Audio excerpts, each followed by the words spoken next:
చాపలేసినందుకు పరలోకం రాదు. చేస్తే చేయండి, లేదంటే లేదు. ఉన్న మాట ఉన్నట్టే చెబుతాను నేను. కుర్చీలేసినందుకు పరలోకం రాదమ్మా. తగిన ప్రతిఫలం నీకు నీ పిల్లలకి ఇస్తాడు దేవుడు. దీని విషయంలో పరలోకం రావాలంటే నీ భక్తిని కాపాడుకో, నీ నీతిని కాపాడుకో, నీ పరిశుద్ధతను కాపాడుకో.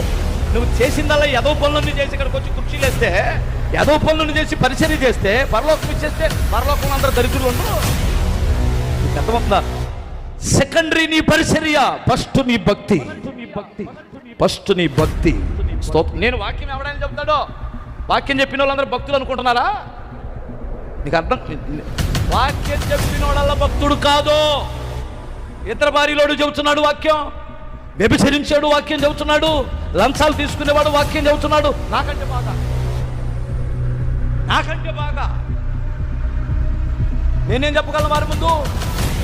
వారికి ఉన్న థియాలజీ